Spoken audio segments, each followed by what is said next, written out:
dalam gerakan rotasi atau perputaran. Di lubang di mana biji terakhir jatuh, semua biji congklak dalam lubang tersebut dimasukkan ke lubang besar milik pemain tersebut. Permainan terus berlangsung hingga salah satu pemain kehilangan biji. Namun, permainan ini juga bisa diberhentikan saat kedua pemain ingin berhenti. Saat permainan berhenti, pemain akan menghitung jumlah biji yang sudah terkumpul di dua lubang besar.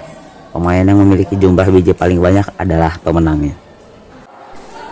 Nah, jadi gitu guys penjelasan tentang congklak, salah satu kawanan barudak tradisional. Oh gitu ya, makasih ya. Sekarang gue jadi lebih tahu tentang congklak. Gue aja baru tahu kalau di dalam permainan congklak ada transformasi geometrinya. Oh iya, sejarah congklak juga menarik ya.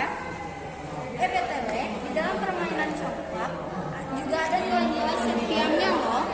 Dalam bermain congklak, kejujuran itu penting. Karena kita harus benar-benar masukkan hanya satu biji congklak aja di setiap lubangnya, gak boleh lebih. Cuma biar dapat biji congklak yang lebih banyak. Kita juga harus menghitung biji congklak akhir permainan dengan jujur, gak boleh dilebih-lebih. Benar banget, gue setuju sesuai dengan salah satu nilai Serviam yaitu integritas. Seru juga ya main dengan barudak tradisional. Iya, seru banget. Makanya kita harus terus melestarikan kaulinan barudak Indonesia.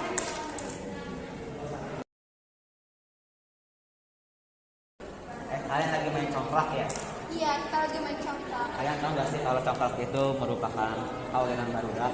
Oh iya, gue baru tahu loh. Oh, kalau gitu sini gue jelasin. Kaulinan barudak tradisional berasal dari bahasa Sunda, di mana kaulinan artinya permainan, barudak artinya anak-anak, dan tradisional artinya tradisional. Sederhananya, kaulinan barudak tradisional merupakan permainan anak-anak Indonesia tradisional yang sudah ada dan dimainkan sejak dulu. Kaulinan barudak tradisional ada banyak sekali macamnya. Ada kaulinan barudak yang dimainkan oleh putri, contohnya seperti simar, bekal, anjang-anjangan, dan congklak. Dan ada juga kaulinan barudak dimainkan oleh laki-laki. Contohnya seperti egrang, boy-boyan, gatrik, dan lain-lain. Selain itu ada pula kaulinan barudak yang menggunakan lagu dan dimainkan bersama-sama. Ada yang dimainkan berdua dan tanpa lagu. Congklak sendiri merupakan salah satu kaulinan barudak tradisional, di mana congklak sudah ada dan dimainkan oleh anak-anak Indonesia sejak dulu. Di daerah Jawa, permainan ini dikenal sebagai congklak atau dakon. Congklak di Sumatera, dentuman lamban di Lampung, dan makautan atau magalenceng atau agalancang bagi masyarakat Sulawesi. Meskipun congklak saat ini merupakan salah satu kaulinan barudak tradisional, namun pada awalnya congklak bukan berasal dari Indonesia, melainkan dari kebudayaan kuno Timur Tengah. Bahkan congklak diperkirakan sudah ada sejak 7000 hingga 5000 sebelum Masehi. Setelah menyebar ke Indonesia melalui para pedagang asing yang datang, congklak sering dimainkan oleh anak para bangsawan yang sering bertemu dengan pedagang. Lalu bagaimana cara bermain congklak? Pertama, untuk bermain congklak, kita memerlukan papan congklak yang merupakan sebuah papan kayu dengan 14 hingga 16 lubang dengan 2 lubang di ujung papan, dan juga biji-bijian, batu-batuan atau kerang berukuran kecil sebagai biji congklak.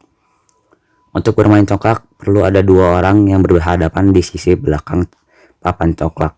Saat permainan dimulai, setiap lubang-lubang kecil pada papan congklak diisi 5-7 biji congklak. Sementara itu, 2 lubang besar yang terdapat di ujung papan dibiarkan kosong. Saat permainan berlangsung, kedua pemain akan memindahkan biji-biji congklak dari satu lubang ke lubang lainnya, kecuali lubang besar milik pemain lawan, secara berurutan dan bergantian. Nah, dalam transformasi geometri, gerakan biji congklak yang dipindahkan dari suatu lubang ke lubang lainnya disebut translasi atau perpindahan. Biji-biji congklak dipindahkan searah dengan arah jarum jam, di mana satu lubang diisi oleh satu biji, dan seterusnya, hingga biji yang digenggam di tangan habis. Gerakan tangan kita yang memasukkan biji congklak memutar searah jarum jam termasuk dalam